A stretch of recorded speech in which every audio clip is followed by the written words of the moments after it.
പ്രിയപ്പെട്ട മുഹിബ്ബീങ്ങളെ, അള്ളാഹുവിൻ്റെ അതിമഹത്തായ അനുഗ്രഹത്താൽ ഒരു വസന്തത്തിനു കൂടി നമ്മൾ ആതിഥ്യമരുളുകയാണ്.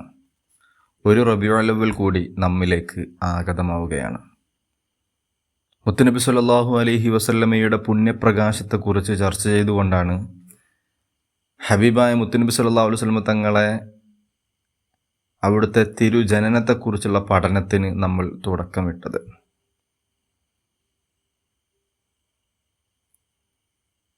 നമുക്കറിയാം, മഹാന്മാർ അവരുടെ ഗ്രന്ഥങ്ങളിൽ രേഖപ്പെടുത്തി വെച്ചതായി കാണാം, ഈ ലോകം 4 വിധമാണ്.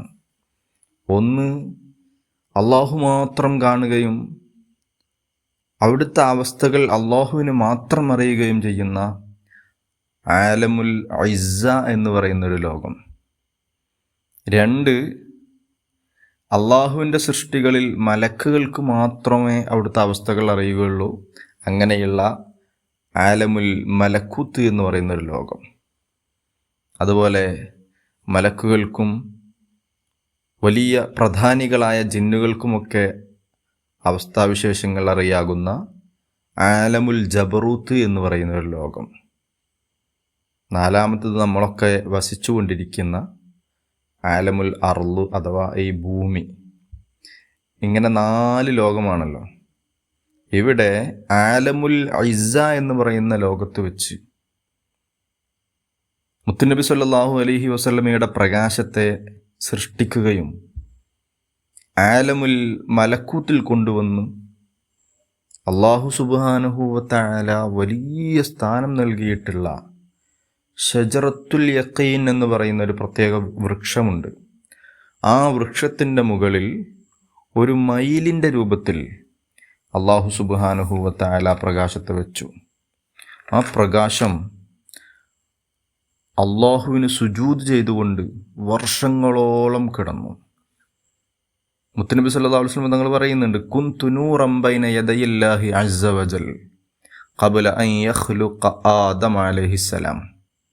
മങ്കൂസ് മൗലിദിൻ്റെ മനോഹരമായ വരികളാണിത്. എന്താണ് ഈ പറയുന്നത്? ഞാൻ അള്ളാഹുവിൻ്റെ സവിധത്തിൽ ഒരു പ്രകാശമായി ആദം നബി അലൈഹിസ്സലാത്തു വസ്സലാമിനെ സൃഷ്ടിക്കുന്നതിൻ്റെ അനേകം വർഷം മുമ്പ് തന്നെ ഞാൻ ഉണ്ടായിരുന്നു.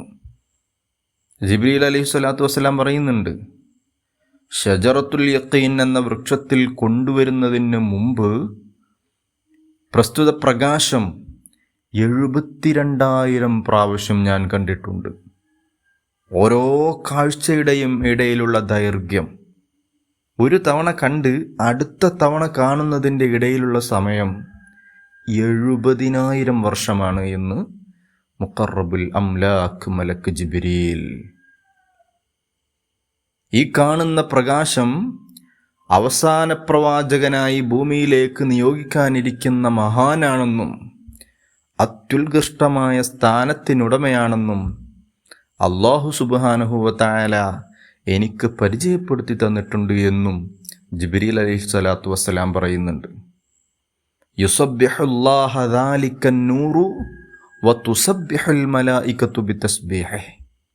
മങ്കൂസ് മൗലിദിൽ തന്നെ കാണാം, ആ പ്രകാശം അല്ലാഹുവിന് സുജൂദിലായി കിടന്നുകൊണ്ട് അല്ലാഹുവിന് തസ്ബീഹ് ചൊല്ലുകയും മലക്കുകൾ ആ പ്രകാശത്തോടു കൂടെ തസ്ബീഹിൽ പങ്കുചേരുകയും ചെയ്തിരുന്നു. ഷജറത്തുൽ യഖീൻ എന്ന വിശിഷ്ടമായ വൃക്ഷത്തിൻ്റെ മുകളിൽ ഒരു മയിലിൻ്റെ രൂപത്തിൽ പ്രസ്തുത പ്രകാശം കത്തിജ്വലിച്ച് സുജൂദിലായി തസ്ബീഹ് ചൊല്ലിക്കൊണ്ടേയിരുന്നു. പിന്നീട് എന്താണ് ആ പ്രകാശത്തിന് സംഭവിച്ചത്?